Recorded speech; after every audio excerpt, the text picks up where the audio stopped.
Hello friends, आप सभी का वेलकम करता हूं बिहार का नंबर 1 यूट्यूब एकेडमी पे। जी हां दोस्तों, आप सब कैसे हो? आशा करता हूं कि आप सब बेहतरीन तरीके से और अच्छे से मन लगा करके पढ़ाई कर रहे होंगे। जी हां दोस्तों, हम लोग क्या चीज पढ़ रहे थे? तो रसायन शास्त्र। जी हां दोस्तों, कक्षा 9 है ना, विज्ञान रसायन शास्त्र का चैप्टर नंबर 2। क्या हमारे आसपास के पदार्थ शुद्ध हैं, जिसकी लेक्चर नंबर 6 होने वाली है। हमने लेक्चर नंबर 5 तक बढ़िया से एक एक चीज को कंप्लीट करा दिया है। प्यारे दोस्तों, हमने लेक्चर नंबर 5 में है ना धातु के बारे में बताया, पूरी संपूर्ण जानकारी मैंने दी। और आज प्यारे दोस्तों मैं बताऊंगा आपको अधातु के विषय में। अधातु की पूरी लिस्ट लेकर के आया हूं प्यारे दोस्तों, ताकि एक एक चीज मैं आपको बता सकूं, एक एक कॉन्सेप्ट को मैं क्लियर कर सकूं। चलो प्यारे दोस्तों, जल्दी से आप इस वीडियो को लाइक कर दीजिए। चैनल पे नए हो तो इस चैनल को जल्दी से सब्सक्राइब कर लीजिए। मैं आगे बढ़ता हूं प्यारे दोस्तों, चलिए। सबसे पहले जो हमें पढ़ना है प्यारे दोस्तों, मैं आपको बता दूं एक डायग्राम के माध्यम से कि हम लोग कहां पढ़ रहे थे और कहां से शुरू करने वाले हैं आज। तो प्यारे दोस्तों, हम लोग तत्व पढ़ चुके थे, है ना। उसके बाद मैं धातु के बारे में भी बता दिया था। तो आज की क्लास अधातु की क्लास होगी, ठीक है। तो चलिए प्यारे दोस्तों, मैं शुरू करता हूं। सबसे पहले यहाँ पे आप लोग जान लीजिए कि अधातु के 2 गुण होते हैं, ठीक है। सबसे पहले प्यारे दोस्तों, जैसे मैंने धातु को पढ़ा, ठीक उसी प्रकार से अधातु को भी पढ़ेंगे, ठीक है। तो देखिए, अधातु के एक भौतिक गुण होते हैं और दूसरा अधातु के रासायनिक गुण भी होते हैं। प्यारे दोस्तों, मैंने आपको बताया था कि भौतिक गुण कहने का मतलब बाहरी दिखावा और रासायनिक गुण कहने का मतलब आंतरिक दिखावा। राइट प्यारे दोस्तों, राइट। चलिए मैं आगे बढ़ता हूं और आगे समझिएगा। तो देखिए प्यारे दोस्तों, है ना, हमने क्या पढ़े थे कल की क्लास में? मेटल्स के बारे में। और आज हम लोग पढ़ेंगे नॉन मेटल्स के बारे में। प्यारे दोस्तों, अधातु किसे कहते हैं? तो समझिएगा, आपने यदि अच्छे से धातु को समझ लिया तो अधातु बहुत ही सरल हो जाते हैं। देखिए प्यारे दोस्तों, अधातु किसे कहते हैं? तो वैसे तत्व, है ना, जो उष्मा तथा विद्युत का कुचालक होते हैं। जी हाँ दोस्तों, वैसे तत्व जो उष्मा तथा विद्युत के क्या होते हैं? कुचालक होते हैं, है ना। और ना ही आघात वर्धीय एवं तन्य होते हैं, लेकिन वे भंगुर होते हैं, उसे अधातु कहते हैं। प्यारे दोस्तों, समझिएगा क्या मैं बताने जा रहा हूं। देखिए प्यारे दोस्तों, यहाँ पे कहा गया है ना, अधातु जो होता है उष्मा तथा विद्युत के कुचालक होते हैं, जबकि प्यारे दोस्तों धातु उष्मा और विद्युत का सुचालक होते हैं। और यहाँ पे क्या कहा गया है? कुचालक होते हैं। यानी कहने का मतलब, है ना, धातु अधातु में ना तो ताप प्रवाहित होती है और ना ही विद्युत का चालन होता है, ना ही उसमें विद्युत धारा प्रवाहित होती है। कहने का मतलब प्यारे दोस्तों, यदि आप लकड़ी ले लीजिए और लकड़ी के एक छोर को गर्म कीजिए तो लकड़ी दूसरे छोर गर्म ऑटोमेटिक नहीं होते हैं। और प्यारे दोस्तों, जब आप लकड़ी लेते हैं, है ना, तो उसमें जब आप बिजली को प्रवाहित कराइएगा तो लकड़ी में करंट प्रवाह नहीं होता है, अर्थात तो वह एक अधातु है। ठीक है प्यारे दोस्तों, इतना समझ में आ गया होगा। अब आगे बढ़ते हैं।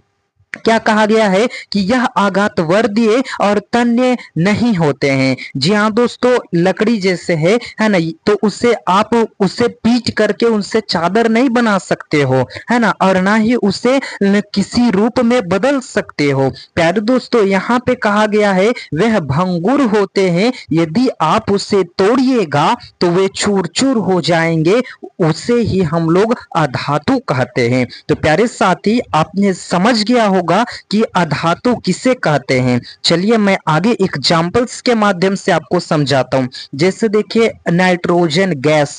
तो प्यारे दोस्तों, अधिकतर जितने भी गैस हैं वह एक अधातु होते हैं। ठीक है, इतना समझ गया होगा तो काफी अच्छा है। देखिए, जैसे कि यहाँ पे हवा, है ना, गैस, ये सब जो भी है प्यारे दोस्तों, जो हमने अभी बताया, जितने गैस है वह लगभग अधातु होते हैं। ठीक है, जैसे आर्गन, Br से प्रदर्शित करते हैं, हाइड्रोजन H2 से प्रदर्शित करते हैं, और यही सब जो आप जानते ही हो, है ना। मैं आगे बढ़ता हूं प्यारे दोस्तों। नेक्स्ट एग्जांपल्स जैसे कार्बन हो गया, फास्फोरस हो गया, आयोडीन हो गया, ब्रोमीन हो गया, जिसे Br2 से प्रदर्शित करते हैं, जो लाल भूरा द्रव का होता है ना। इस प्रकार से आप जानते हैं। यहाँ पे मैं सिंबल्स लिखा हूं प्यारे दोस्तों, और थोड़ा, है ना, आइकन्स का प्रयोग किया हूं ताकि आप अच्छे से समझ सको। चलिए मैं आगे बढ़ता हूं प्यारे दोस्तों। अधातु के अब हम लोग जानेंगे भौतिक गुण, यानी कहने का मतलब बाहरी दिखावा। ये जो मैंने अभी बताया वो सिर्फ मैंने बताया अधातु के बारे में, अधातु किसे कहते हैं और उसकी एग्जांपल्स। लेकिन अब मैं जो बता रहा हूं वह बता रहा हूं कि धातु के भी दो गुण हैं, एक भौतिक गुण और दूसरा रासायनिक गुण। तो जो हम अभी पढ़ रहे हैं वह पढ़ रहे हैं अधातु के भौतिक गुण, तो जिससे कहते हैं बाहरी दिखावा। तो चलिए जानेंगे कि अधातु बाहर से कैसे दिखते हैं। तो इसके निम्नलिखित गुण हैं। सबसे पहला गुण प्यारे दोस्तों, अधातुएं चमकदार नहीं होती है। जहां दोस्तों धातु चमकदार होती है लेकिन अधातु चमकदार नहीं होती है। कभी भी आपने देखा कि लकड़ी चमक रही है? कभी भी नहीं। जी हाँ दोस्तों, अपवाद में आयोडीन। देखिए प्यारे दोस्तों, अधातु जैसे कि आयोडीन जो है वह एक प्रकार का धातु है, लेकिन प्यारे दोस्तों सॉरी वह एक अधातु है। आयोडीन एक अधातु है, लेकिन क्या होते हैं, वह चमकते हैं, है ना। जैसे कि नमक की मैं बात कर रहा हूं, तो नमक जो है वह अधातु है लेकिन वह चमकता है। आप देखिएगा तो नमक में थोड़ा सा लाइट दिखाई आपको देंगे, तो वह भी एक अपवाद में आते हैं। ठीक है, बहुत सारे अधातुएं हैं जो कि एक्सेप्शन में है, अपवाद में है, राइट।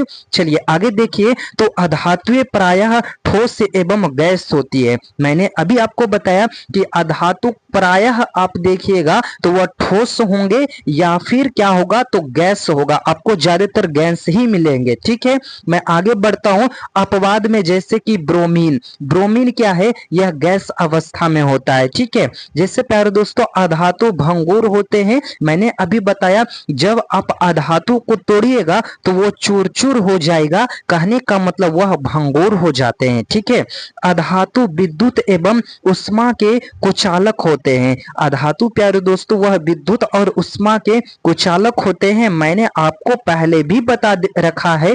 और अधातु का जो गलनांक होता है और क्वथनांक होता है वह निम्न होता है। प्यारे दोस्तों गलनांक क्या है, क्वथनांक क्या है, ये सारी बातें मैं आपको चैप्टर नंबर 1 में बताया है ना प्यारे दोस्तों। चलिए मैं आगे बढ़ता हूं और आगे देखिए प्यारे दोस्तों, है ना, यहाँ पे लिखा गया है अधातु जो होते हैं वह मुलायम होते हैं। ठीक है, अधातु का घनत्व निम्न होता है। जहाँ दोस्तों घनत्व क्या है ये सारी चीजें मैंने आपको बता रखा है। देखिए यहाँ पे यह विद्युत ऋणात्मकता होता है। प्यारे दोस्तों अधातु जो है वह विद्युत ऋणात्मकता होते हैं, अर्थात इलेक्ट्रॉन ग्रहण करके ऋणायन बनाते हैं। जहाँ दोस्तों धातु अधिकतर अधातुएं इलेक्ट्रॉन को ग्रहण करते हैं और वह ऋणायन बनाते हैं। समझ में आ गया होगा तो आप जरूर लाइक कीजिए इस वीडियो को प्यारे साथी। और यदि आपको अभी भी नहीं समझ में आ रही है तो एक बार पुनः देखिए, आपको अवश्य समझ में आएगा।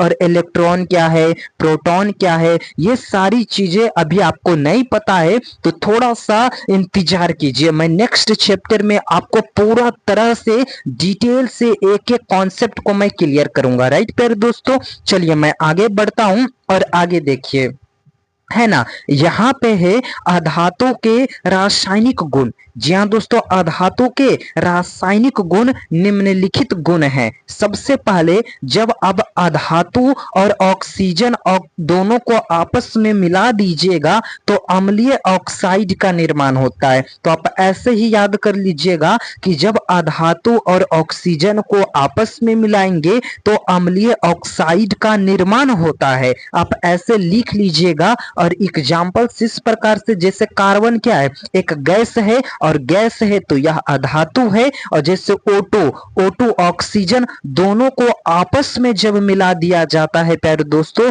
तो CO2 यानी कि अम्लीय ऑक्साइड का निर्माण होता है। ठीक है, ये सारी कुछ समीकरण है। यदि आपको नहीं पता चलता है प्यारे दोस्तों तो कोई बात नहीं है, मैं आपको बताऊंगा। ठीक है, थोड़ी सी आपको इंतजार करनी होगी। चलिए मैं आगे बढ़ता हूं और आगे देखिए यहाँ पे लिखा क्या गया है, अधातु और जल। जब आप किसी अधातु को जल के साथ अभिक्रिया कराइएगा तो वह प्रायः प्रतिक्रिया नहीं करता है। जहां दोस्तों कुछ भी नहीं बनाएगा, जैसे अधातु नाइट्रोजन गैस जब जल के साथ मिलता है, H2O के साथ मिलता है, तो देखिए यहाँ पे कुछ भी नहीं बनाया है। यहाँ पे देख रहे हैं खाली है, कुछ भी नहीं बनाया है प्यारे दोस्तों, यानी कि कोई प्रतिक्रिया ही नहीं करता है। आप ये पॉइंट याद रखिएगा।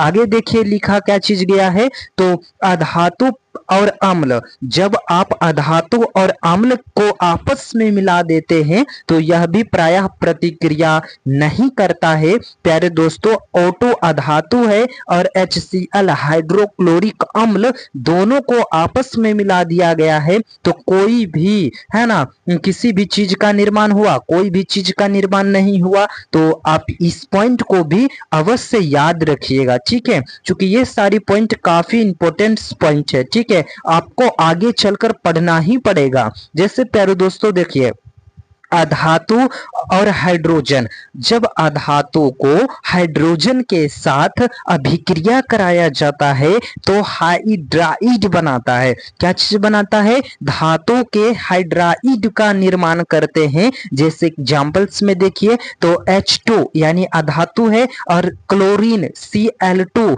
है ना, दोनों को आपस में मिलाए हैं तो ये क्या बन गया, तो है ना HCl हाइड्रोक्लोरिक अम्ल बन गया। तो प्यारे दोस्तों इसी प्रकार से एक एक एग्जांपल्स और भी मैं आपको अच्छे से समझाता रहूंगा, पूरी डिटेल्स में जानकारी आपको देता रहूंगा, है ना, ताकि आपको किसी भी प्रकार की दिक्कत ना हो।